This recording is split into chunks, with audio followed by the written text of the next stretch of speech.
Welcome to the Indie Musician Summit 2021 with your host, Kate Westwood, brought to you by Westwood Management. Welcome back to the Indie Musician Summit. It's Kate here. I'm so excited to take you over to Montreal in Canada and introduce you to Dave Cool, who is the Vice President of Business Development for Bandzoogle. Dave, welcome to the summit. Thanks so much, Kate. Happy to be here. I got through that and I'm so stoked to chat to you. Now, we just recently connected. I have a little bit of experience with Bandzoogle, and when you reached out, I was like, okay, I'm so stoked to chat to this guy and to get an insight into what you guys do at Bandzoogle. But I'd love to hear a little bit of your history. So tell me about who you are, what you do, and kind of how you got to be where you are today. Sure. So first and foremost, the question I get asked the most is it my real name? And it actually is my real name. It's in my email signature.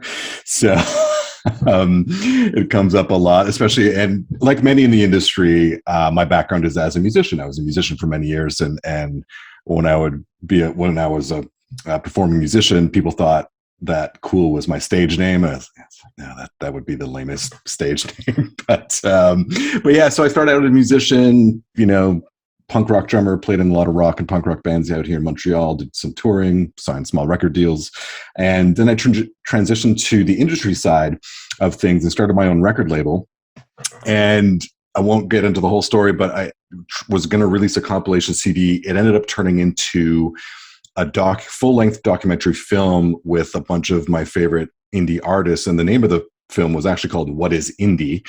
And it was about the experience of being an independent artist. And this is in 2005, just when things were really starting to shift, where you could distribute your music yourself. You can use social media to promote yourself. And so technology was allowing indie artists to really put their music out there without all the middlemen in the industry and all the labels. So I did that documentary film. Spent some time booking a few venues here in Montreal, some singer-songwriter venues, and was actively blogging and releasing free ebooks for musicians. And that's when someone from Bandzoogle noticed, and they asked me to write for the Bandzoogle blog, and that was 10 years ago. And so I've been with Bandzoogle ever since, always focused on musician education, and thrilled to be part of the summit with you, and saw you had some great speakers. So I'm thrilled to be here as well. Yay. Well, I think we have some great speakers too, and I can't wait to hear, even more of your journey. And we're going to touch on music websites. We're going to talk about Bandzoogle directly, but I love your history there. And there really was that point, right, of shift where it was kind of being an indie artist, you really did need help. I think unless you had the business chops or some financial backing, or maybe you were a band where you had a lot of energy of people popping in and putting in time and money. But as a solo, to be able to, like, how would you even contact Apple to get on Apple Music or iTunes back then, or on Spotify, which is just kind of, I don't even know if that had come out then, so back, just 10, 15 years ago, the world was so different for indie artists, and you really needed someone in the industry to show you how to do it. And now it is amazing because anyone can be an artist, which is so fabulous. And it's the steps and the doors and the obstacles and the hoops that you have to jump through are so minimal. But also on the other side is now everyone wants to be an artist.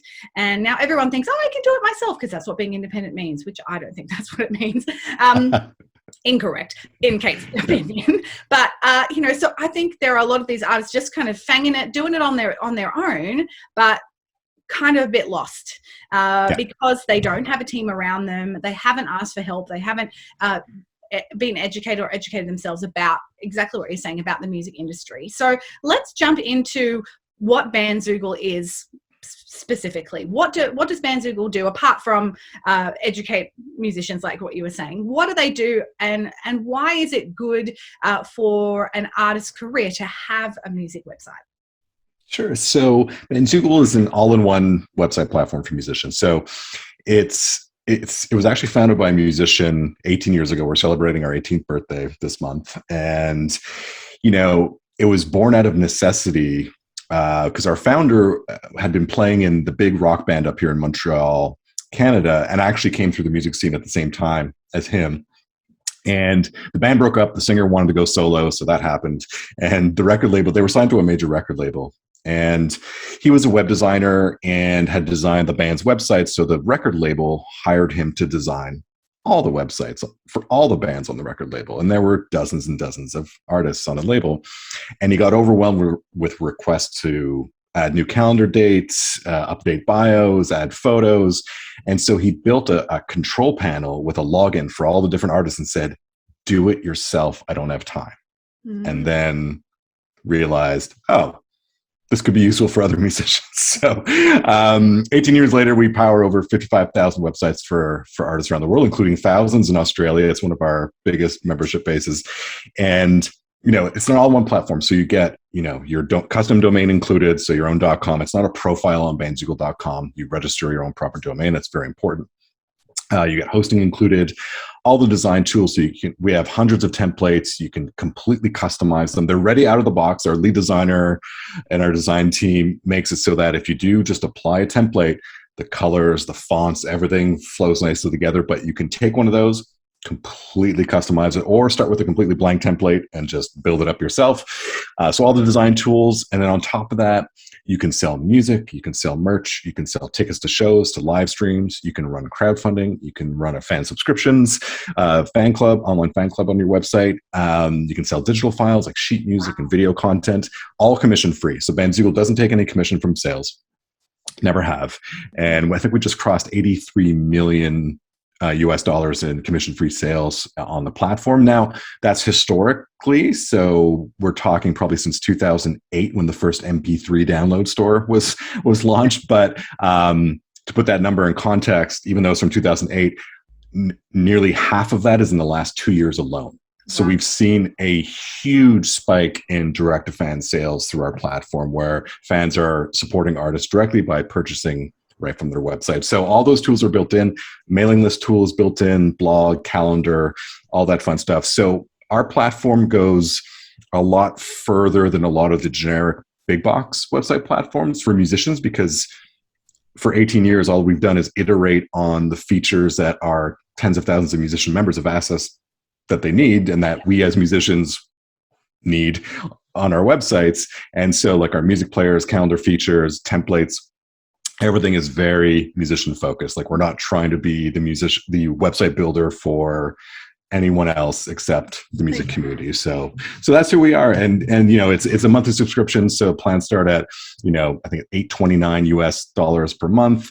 The most you'll ever pay is $200 a year for the pro plan, which gives you access to all the advanced e-commerce features we do.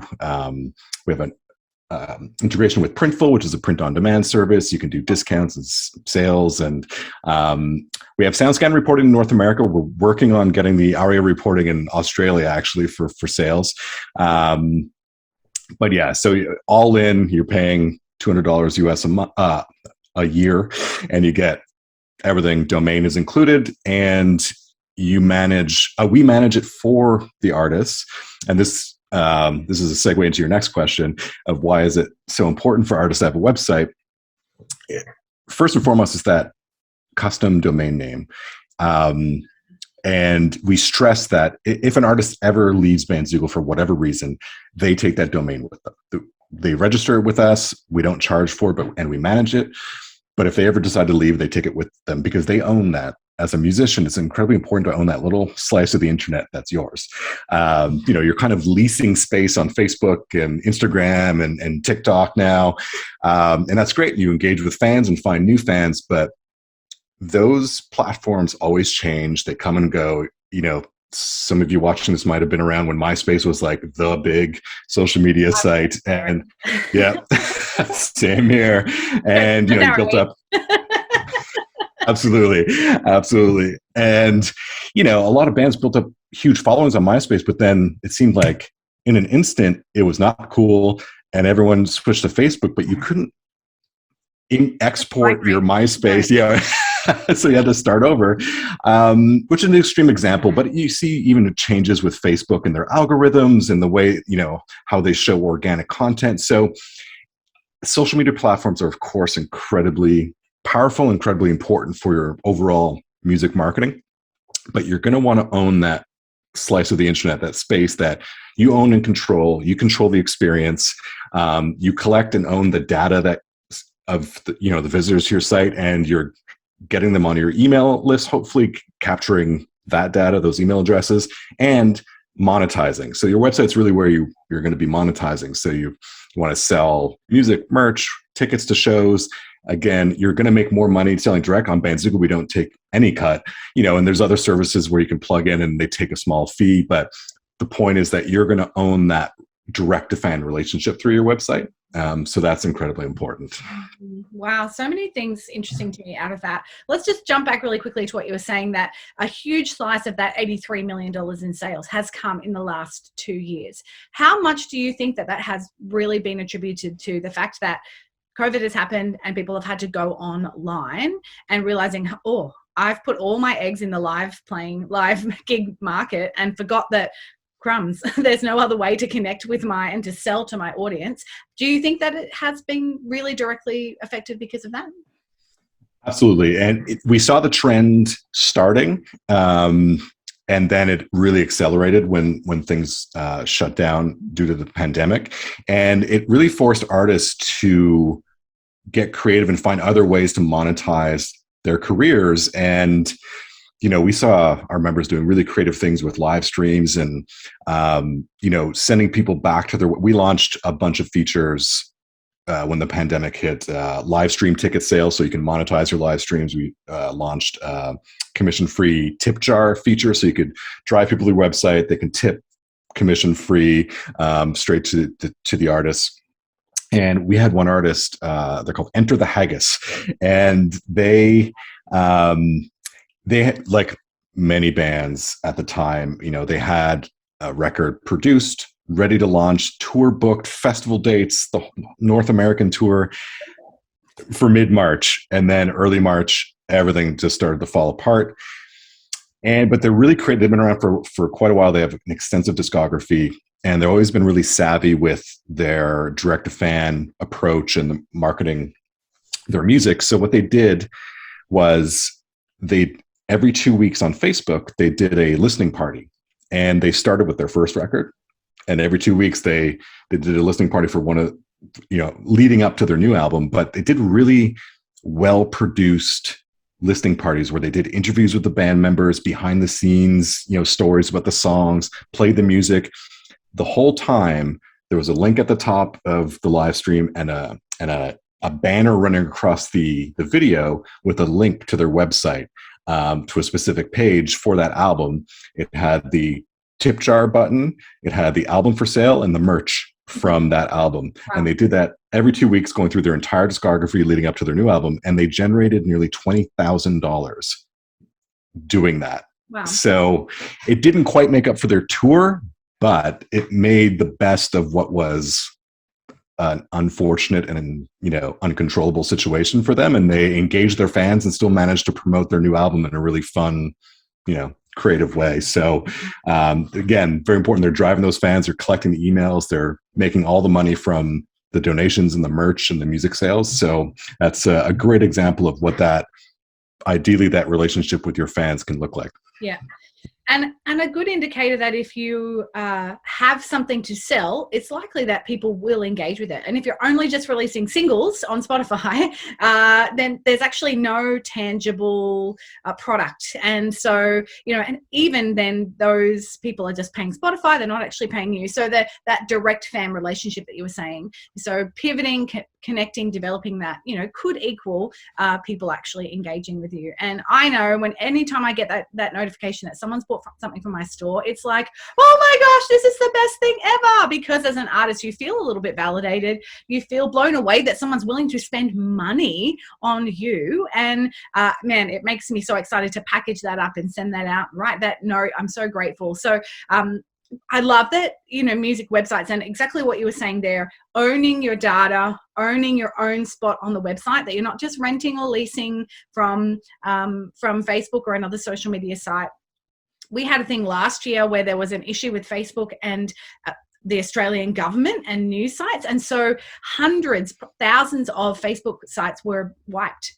And even if you just look like you're a music blog, but you're not actually, a news website, that was connected to that, all these things got wiped. And so it was a reminder that actually we didn't have any control over that. So I love the importance of having your own website, and why, artists should think about doing that. But I will say at the beginning there, all the things you were saying about building, and I know for some people, they may have checked out at that point. Like, oh my gosh, I'm freaking out. What? All of that. I don't know how to do that. That seems like so much work. That stresses me out. Talk to that a little bit. Like the person who is a bit freaked out, a bit overwhelmed about the prospect of building a website. Talk to me about that whole thing of the why. Like why, if we go really deep, why do we build a website? What is that point and purpose apart from owning your slice of the internet? Yeah, it's like part of it again is control. Is you're controlling your brand, right? And so you can present yourself the way that you want, and not in the cookie cutter display of other social platforms. But also, it's your professional resume online, really. And so the industry expects to find you there. That's the other side of the coin here, is that you want to develop a direct-to-fan relationship using your website, but the other audience that's going to be visiting your website is our industry people. So that could be bloggers, media playlisters, bookers, festival bookers. And they're going to go to your website, to see if you have one, because it shows a certain level of seriousness in your career, that you're invested.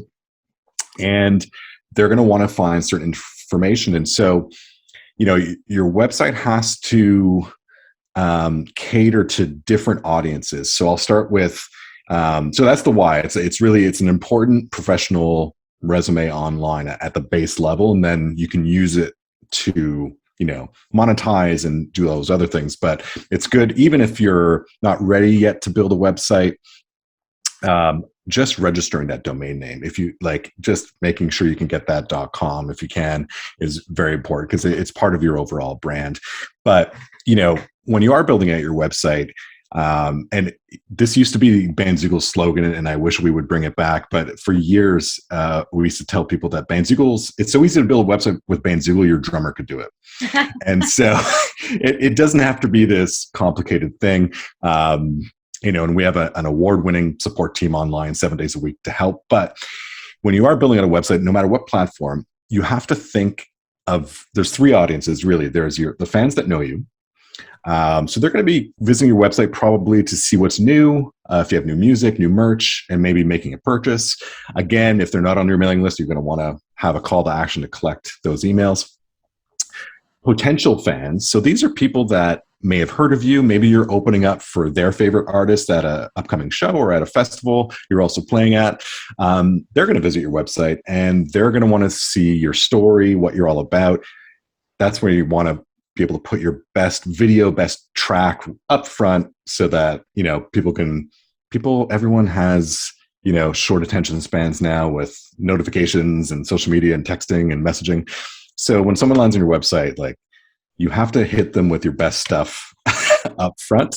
So some kind of play button, short stories and latest news. And the third subset of visitors to your website is that industry side. So playlisters, bookers, and they're looking for different information. They're not necessarily looking to sign up to your mailing list or buy some merch, or, they're looking to read your bio, know where you've played, know where you are playing, any tidbits about success on streaming or anything like that. And that's usually best accomplished with an EPK page, electronic press kit page. So your fans aren't going to go to that. They might go to that page, but there's, it's more industry focused. They're going to know what it's for. And that's where you have, different versions of your bio. You have maybe your latest track, your latest album, your best video, different images for promotion. So different types of images, horizontal, vertical.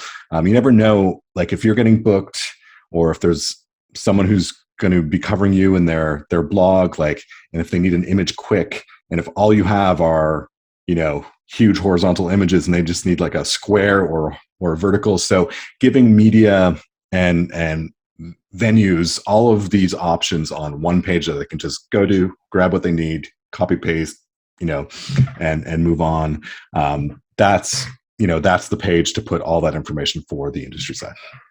I love that. And I think that's such an important thing, because I think about having built my own website before, being that person who was overwhelmed and not sure, why am I doing this? Aren't you meant to do it? But what is it for? And I love that. And I just want to reiterate, 3 audiences is your current fans, and they're probably just going to be going to your store, checking out any new stuff, signing up to your mailing list. Potential fans who just want to kind of hear your music and find a little bit about you, and then press, who are going to access that page. And so I love that, because that's going to change how you and affect what content you put up there and what it's going to look like and how much information. So let's talk about that for a little bit. Like, how should an artist really approach the creative and the content side? So should we just be putting our whole life story and every bit of, should we be name dropping all the people we've worked with, boring people with all the facts and the figures? Like, should it be first person or third person? Like, there's all these ways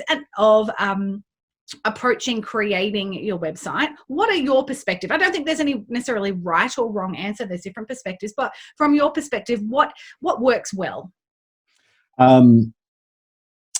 You can do, in terms of telling your story on your website, you can definitely do it in first person if you want to make it more personal, like your fans are landing on the page or your potential fans. But on your EPK page, it has to be third person, because press and bloggers and venues are going to be copying and pasting that, and that's going to make no sense on their website for it to be a first person bio. So on your press kit page, it absolutely has to be third person. Otherwise, it depends on your brand, and do you want to make it kind of clever, kind of funny, or whimsical, or serious, or it really depends on the artist. But you can definitely do first person for most of the website, third person for the industry facing stuff. The biggest piece of advice that we give to artists when they're building a website is the importance of having professional photos. And we tell artists, it costs on Bandzoogle $200 a year for your website. Well, you should be spending more than that on your photos. You should be hiring a professional photographer. There should be some kind of creative vision for those photos, some art direction involved, because no matter how organized your website is and maybe how great your music is, someone lands on your website and there's really terrible looking photos that are poorly lit and badly cropped and they're misplaced.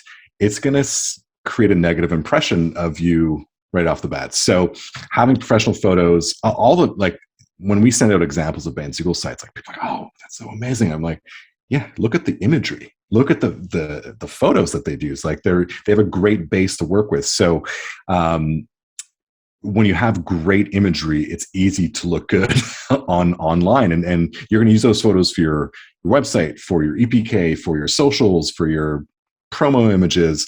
So first and foremost, get professional photos done, preferably with some kind of art direction where you sit down and really think about, what are you trying to convey? How does this tie into your new album, your new music, your artist brand?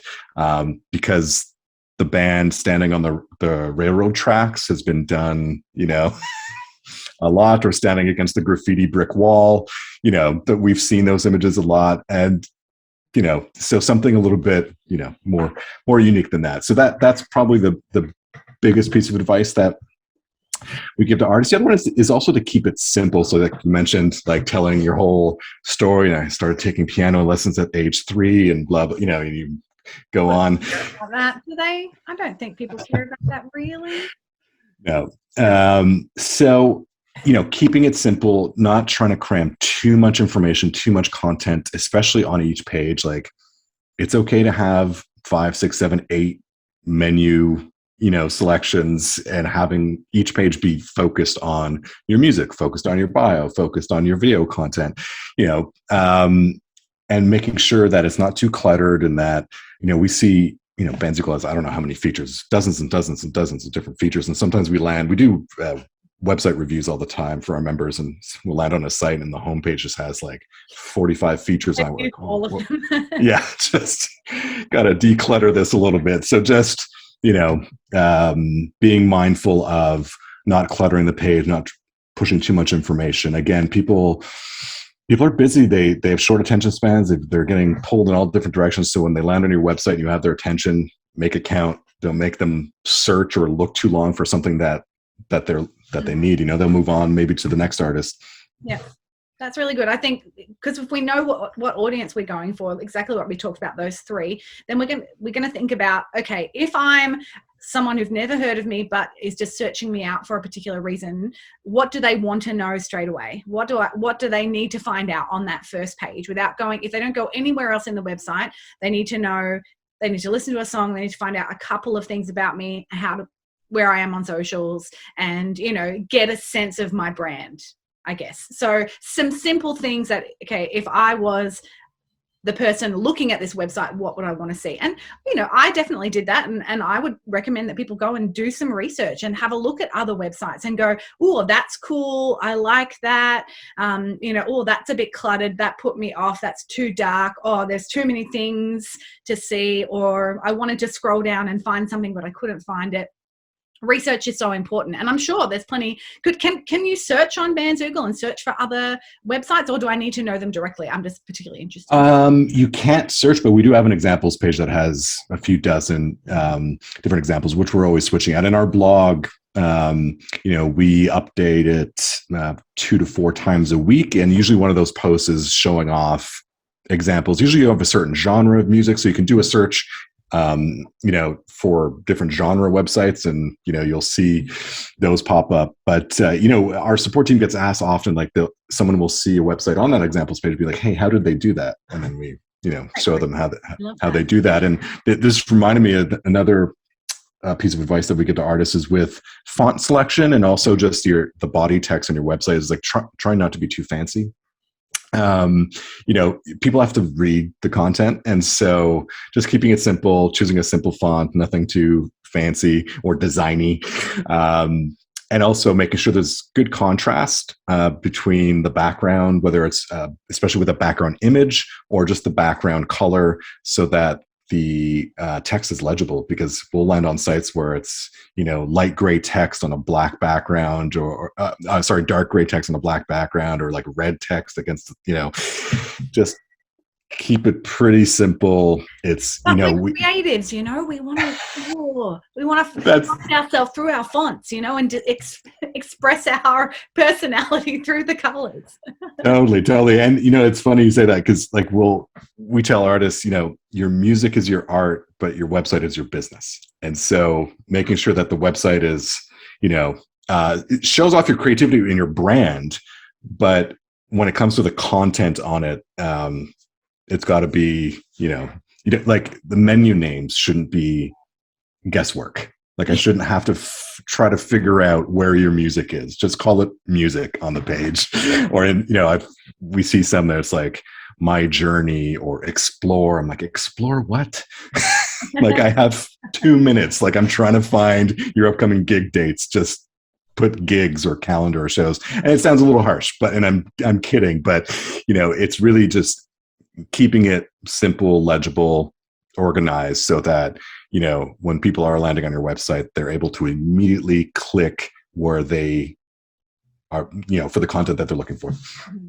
I love what you said there, that quote, because that's what I do in my day job with Westwood Management, is helping artists to understand, first of all, discover, but second of all, understand what it means to be in business. And I joked about that before, about I'm just a creative and I want to do these things, but realistically, if you're wanting to make any money, you've started a business, you have to understand that there is a business side. And so, for example, what we were talking about press is that they're going to be looking at this, and that, it shows that you're serious about it if you have a website.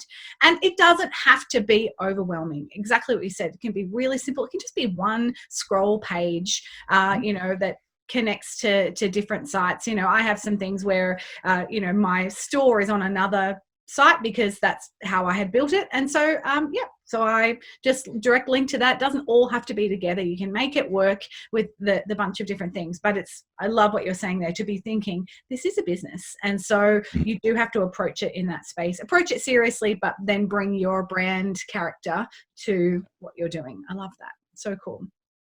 So let's just go on and keep chatting about some other tips and tricks and strategies. We've commented on a bunch of them, but do you have any more for artists who are wanting to set up their website?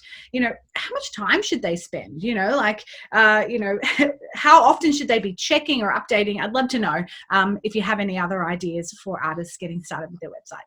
Sure. I mean, we joke that you can build a website with Bandzoogle in minutes, which is true, but you can only do that if you have your photos done, your bio written, all your links in place and ready to go. But I've been at Bandzoogle for 10 years and I've become, friendly with a lot of our members that I've met at music conferences, and every once in a while I get a text from one of our members saying, "Hey, I just built my new website, while on my flight to wherever, like just hammered it out, got it all done for a new project, or just set up a pre-order while I'm waiting for my plane at the gate." So, it can take anywhere from realistically, an hour to a couple of hours to like really do a deep dive. And if you really want to customize things, or again, if you have your images and your bio and all your music ready to go, and we have some integrations that make that easier as well. Like we integrate with SoundCloud, so you can import your tracks. We have an integration with Bandcamp, so if you want to keep selling on Bandcamp, you can just directly port. So that can save time. But realistically, I'd say, if you're going to want to spend a few hours, tinkering and making sure that it looks the way you want, but it should not take you days or especially weeks, and there shouldn't be focus groups and design teams involved. It's probably not necessary. That we're not planned, right? So that's what you were saying. So would you recommend that people plan out outside of the site? What do I want to say? What pages do I want to do? What photos do I want to use? Maybe even do a sketch of the design that you want to have. This here, anything like that will probably help the actual time that you spend. Because I know we get lost in what can happen here, and get down a rabbit hole of these cool features. But actually, that wasn't part of my plan. And so I would think exactly what you're saying. Having a plan of what you want to do, having the text in the copy and all the files ready to go makes the actual creation and setup much easier. For sure, yeah. And we have a lot of these preset page templates. So when you're onboarding with Bandzoogle, you choose, are you going to do a one-page site? And that's a lot, simpler. Or are you going to do a multi-page site? And if you are, you can then, if you want, you don't have to do this, but we offer it. You can choose the different pages that you want. So you want your homepage, your store page, music, contact, whatever. And then we build out the pages so that the features are all laid out in an organized way for you. You can always move them around, of course, afterwards, but we try to save time for musicians that way. Be like, hey, this is best practice. And if you want all these pages, they're ready to go and you just fill in the content, or you can, move them around and tinker and do what you want. But yeah, having some kind of idea and like you mentioned before, like finding websites that you like of artists that you like and seeing what they're doing and trying to recreate something like that is a good idea as well. Awesome. All right. What else in terms of strategies for artists? If you've got any more, we'd love to hear them. I'd say there's one more really important one, which is, when you're in the process of building a website, one of the last pieces that should be on there that's extremely important is, especially on the homepage, which is generally where most visitors are going to land, is a call to action. So you have all this content, you have all these pages, you have your music and videos, and maybe you have some upcoming shows. When someone lands on your website, you're going to want to direct them to take an action that you want them to take. And so it really depends on your goal at that time. And you mentioned before, like how often should artists be looking at their website? It should be updated regularly. It shouldn't be the static, page that just sits there. Your goals are going to change with your career. Your bio is going to change as time goes on. So you're going to want to keep that updated, uploading new videos as they come out, new tracks, obviously, new music. But that call to action might change as well. So generally, we advise artists to collect emails. Just collect email addresses from visitors and your fans.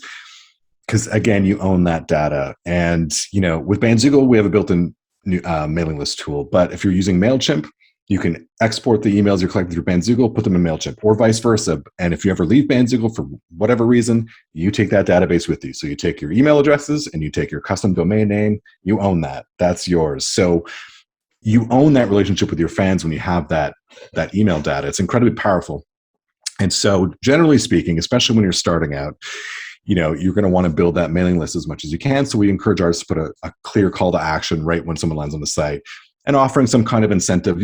For years, as you know, the download MP3 for email was a popular thing, and you can do that. We encourage artists to maybe go a bit above and beyond that and make it something a little bit more exclusive. So maybe if it is one track, make it a track that you can't find on Spotify or anywhere else, or an exclusive EP or something, a series of videos that they'll get, something a little bit more to entice people to, hand over their email. But maybe your goal for the first while, you get your website up, you're collecting emails, maybe you have a pre-order campaign, for a new album, then your call to action could be pre-order my new album, or it could be, you're crowdfunding your new album, or you're going on tour and buy tickets. So that action should change depending on your goals at the time. So that's another important one, because someone can land on your site and there's a bunch of different pages and they can click around, but you want to kind of politely steer them to, if they're going to do one thing while they're on your website, what is it that you want them to do, and try to get them to do it. Yeah, I love that. And that's a way that we convert from just a random to actually get started on that fan journey of becoming, a really engaged super fan. And you actually have to ask them to do something. There's got to be an exchange of value for value and that building of trust. And I love that, inviting them and really clearly saying, please do this. And they can choose not to, of course, but, making it easy, making it simple, giving them an incentive. I love that. That's really simple. This has been so meaty, Dave. So good. Now, awesome. Look, I love the capacity for artists, just as we were talking about right at the beginning, that now anyone can be an artist. Now, building a website, you don't have to know how to read and write HTML and CSS. You don't have to code to be able to do that. And I love the increase in technology that allows us to do that. And, as you said, there are other websites, but Bandzoogle, as the example, has this capacity to bring everything in together, which is incredibly, I think it's a wonderful thing. It actually serves artists. It serves those indie artists that, are trying to do everything themselves, which is really cool. So thank you to you and the team for listening and for creating that. I actually have an artist, Levi McGrath, who uses Bandzoogle as his website, and I find it really easy to use. It's because I help manage him, so I'm often going in and changing things, and because he doesn't want to do that. So for me as a consumer, I found it easy to use. I found it easy to create and move things around, and I've had some questions, and the response for the help team has been really quick and really simple. And I can't find this, I don't know how to do that. They've responded. So I just wanted to say, as someone who's actually used the site, has been really helpful and really good. Now, you mentioned as we were talking that you wanted to offer something to the attendees, just for a thanks for being part of the summit. Absolutely. So you can go to Bandzoogle. It's free to try for 30 days. And there's no obligation. You don't give a credit card number or anything like that. You can build a website, talk to our support team. And if you like it, you can keep it and upgrade to one of the paid plans and register a domain name. And if you decide to do that, when you're signing up to the free trial, you can enter the promo code Indie Summit, all one word, Indie Summit, and you'll get 15% off the first year of any of the, whether it's monthly, annual, any of the plans. So 15% off that first year. So, and check it out and do talk to our support team. They, they're mostly musicians themselves. They speak the language. There was a couple summers ago, I remember about half of them were out touring their new albums and working during the day on tech support, and then gigging at night. They're an awesome bunch of people. I travel quite a bit used to travel quite a bit for Bandzoogle, the music conferences, and it's the number one compliment that we get is the support team. So definitely, if you do create a free trial, just please ask any questions that you have. Make sure that you have everything that you need to build your website. Mm-hmm. So good, Dave. So generous. 15% for anyone who's jumped on the summit. And I love that free trial. You can check it out, because that can often be the biggest thing is, I mean, it's going to take me more than 10 minutes to figure it out. I want to pay, and then, so I love that. And I love the capacity there. So attendees, I definitely encourage you. We'll put all the links and everything down in the description to have a look, so that you can engage with building or rebuilding a site. And we'll pop all of these tips and strategies over in the notes so that people can really learn from what Dave said and remind themselves. And I'm sure there's some incredible resources over at Bandzoogle as well. As you were saying, the blog, lots of ways to develop your skills and your understanding about how to build a website. Now, I do have one quick question. What if I want a website, but I, would freak out about doing it myself? Can I hire someone to do it for me? Not at Bandzoogle. We don't offer in-house design services like that. But we do have some trusted designers that if someone really wants someone else to design it for them, then our support team can send a list of names and they can get in touch with them. But no, we don't. At the moment, we don't offer any design ourselves, but we do offer regular, obviously, 7-day-a-week support, but also you can always get a review of your website from our support team. So if you want any pointers, and they can definitely suggest some improvements to the site. Cool. Oh, I love that. Very interesting. Okay. Now, again, we're going to talk about mental health, Dave. So you have been a musician, you're in the music world, you've seen exactly what you're saying, people who their whole plan for 2020 was, in the bin. Essentially, they had to pivot, they had to change things around. But for you yourself, talk to us about what your mental health has looked like. And, if you want to be vulnerable and share, totally up to you. But have you been doing anything that's been helpful to take care of yourself in this time? You were saying Montreal had a 4-month hard lockdown. In Melbourne, we've definitely know what that's like. Talk to us about mental health, because it's such an important part of how we move forward, how we conduct ourselves, whether we continue in this industry or not, is how we take, and actually our health as human beings, separate from music. This understanding how to take care of this is so important. So I'd love to hear a little bit about your journey. Sure. I mean, I think working for a remote company helped going into this, because I'm so used to being at home and doing video calls and meetings all the time. It's all I've ever known for 10 years working at the company. So, as time went on, 2 things. I looked at, when I saw this question, I gave it some thought. I think it's twofold. One, personally, I'm a creature of habit. And so no matter what was happening, whether it was lockdowns or spikes in, numbers, locally, whatever, I just tried to maintain my routine. I controlled what I could control myself, and just went about, living my life as I could, as best, as I could. And that really helped, because again, for me, different situation. I never had an office to go to. So it was, admittedly, probably a little bit easier for me and for those that do work from home, because there wasn't a lot of transition there. But I took that and applied it to friendships and family, and made sure that everyone knew how to use Zoom right away. And, made sure that even though we couldn't see each other in person necessarily, that there was always some kind of connection. And so I kept in touch more than I ever did with friends and family on video calls, just to maintain that human connection when we all couldn't get together. So combination of just being a creature of habit, sticking to my routines, trying to block out as much of things that were out of my control and just focusing on what I can control in my life. And then making sure that the connections with my friends and family were maintained using technology as I would be at work. So that's, wasn't all, positive and fun all the time, obviously, but, it certainly helped and helped get through some of the tougher times. Is just, continuing to be, quote unquote social, but, within the context of lockdowns and not being able to see people in person necessarily. So that's kind of how I coped, I guess, the last year and a half. I love that you're being so intentional. That's what it sounds, rather than if someone calls me, great, but actually, no, I'm going to help get grandma set up, and I'm going to, the ones that may struggle with this transition and not know how to use it.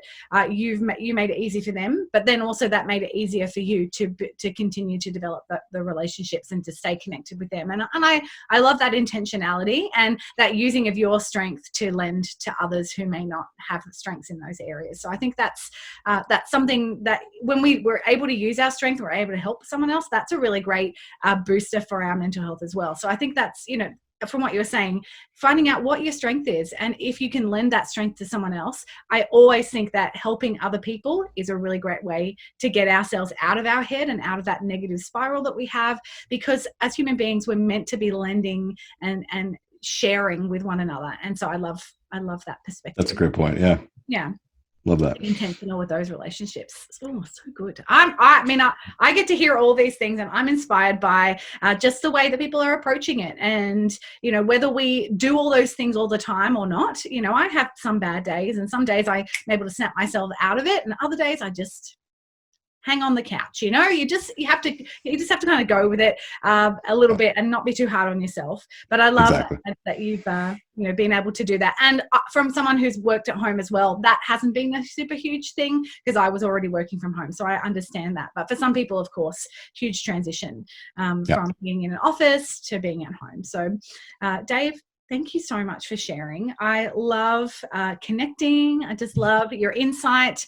And I love your music history, that you're not, and I love what you were saying as well, lots of loves, that Bandzoogle, so many of the staff are musicians who understand the needs and the challenges of being an indie artist. And so they're coming from that perspective, creating a platform that serves artists who are working in it and being able to provide that support and help. So thanks so much for reaching out and jumping on board with the summit. I know that this will really serve the artists that are connecting with you and jumping on board. And so whether attendees, whether you are going to use Bandzoogle or another website, let's get started. Have this as something that you can spend a couple of hours on, block it out, do some planning. Think about, I haven't got photos, I haven't written a bio. All these things you can start to reach out and get some help and some support so that when it comes time to build, you're ready to actually get going. And of course, grab the link and grab that 15% off. If you don't have a website, this is a great place to start. 30-day free trial. I love that. Thank you so much for being part of the summit, Dave. Any final thoughts as we wrap this up? No, I just want to thank you, Kate. It was great talking to you. I hope everyone watching got something out of it, and I'm looking forward to seeing some of the other sessions and speakers as well. It's a great lineup. So thank you. I'm thrilled to be part of it. Pleasure. It's been a joy to hang out in Canada with you, and it's a good place. It's to get cold, right? Is it cold in Montreal? Not right now. It's unseasonably very warm, but it's around the corner. We all know it. Cool. Okay, cool. Well, we're in Australia. We're in spring again. Weird time travel. Friday for you, Thursday for me, Thursday for you. Oh, it's just like crazy. But I love that. I love being able to connect, and I love this kind of technology. We can connect across the world. It's absolutely fabulous. It's awesome. Yeah. Thanks for being part of the summit, Dave. Thanks, Kate. Great to be part of it.